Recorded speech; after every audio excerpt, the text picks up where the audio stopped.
আইনি আদালতের আগে জনতার আদালতেই পরাজিত শেখ হাসিনা। আন্তর্জাতিক অপরাধ ট্রাইব্যুনালের বিচারে শক্তিশালী অংশ বা দুর্বলতা কী, সেগুলো নিয়ে আইন বিশেষজ্ঞরা আলোচনা করবেন। আমাদের আলোচনার বিষয় হল শেখ হাসিনার রাজনৈতিক পতন এবং জনগণের, বিশেষত তরুণ প্রজন্মের কাছ থেকে তিনি দোষী সাব্যস্ত হয়েছে অনেক আগে, 2024 সালের জুলাই অগস্টের সে অভ্যুত্থানের দিনগুলোতেই। ভবিষ্যৎ সবসময় অনিশ্চিত, কিন্তু বর্তমানে তার খ্যাতি ভেঙে চুরে ধ্বংসস্তূপে পরিণত হয়েছে। তার রাজনৈতিক জীবন দাফন হয়ে গেছে অহংকার, আত্মম্ভরিতা, দুর্নীতি, অব্যবস্থাপনা ও পুলিশ প্রশাসনকে মাথায় তুলে রাখার সংস্কৃতির নিচে। হাসিনার পতনের কারণ হিসেবে জাতীয় বা আন্তর্জাতিক ষড়যন্ত্রের যে ব্যাখ্যায় অনৈতিক দিক, বাস্তবতা হল আইসিটি ঘোষিত মৃত্যুদণ্ড মূলত তিনি নিজেই ডেকে এনেছিলেন। রাজনৈতিক ভিন্নমতকে নিষ্ঠুরভাবে দমন, আইনের অপব্যবহার, দুর্নীতি, দলীয়করণ করে প্রশাসন পরিচালনা, ব্যাংক লুট, অর্থ পাচার, স্বাধীন গণমাধ্যমকে দমন ও অনুগতদের দুর্নীতিতে প্রলুব্ধ করা এবং শেষ দিকে ক্ষমতায় টিকে থাকার জন্য শিশুসহ অন্তত 1400 নাগরিককে হত্যা করে বছরের পর বছর গুম ও বিচার বহির্ভূত হত্যাকাণ্ড তার শাসনামলের পরিচয়কে পরিণত হয়েছিল।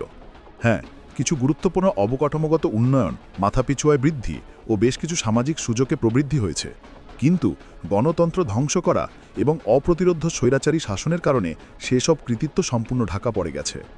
শেষ পর্যন্ত বাংলাদেশের মানুষের কাছে হাসিনার গ্রহণযোগ্যতা একেবারে ধসে পড়ে এবং তার প্রতি ঘৃণা আকাশচুম্বী হয়ে ওঠে। সেই সঙ্গে সাধারণ মানুষকে হত্যা করায় জনগণের আদালতে তার মৃত্যুদণ্ড ঘোষিত হয় বহু আগেই।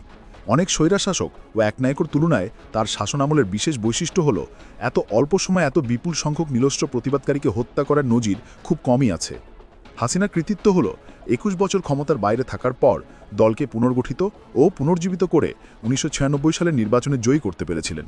প্রথম মেয়াদে বিশেষত পার্বত্য চট্টগ্রাম চুক্তি, যা তিনি নিজেই বাস্তবায়ন করেননি, এবং গঙ্গার পানি বন্টন চুক্তি আওয়ামী লীগের জন্য নতুন যুগের সূচনা করেছিল।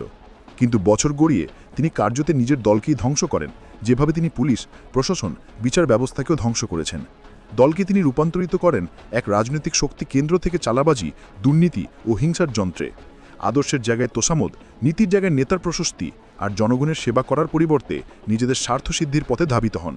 প্রতিটি মনোনয়ন বিক্রি করা হয়েছে, দলীয় পদোন্নতি হয়েছে ঘুষের বিনিময়ে, এবং সব উন্নয়ন প্রকল্পকে মনে করতে নিজেদের সম্পত্তি।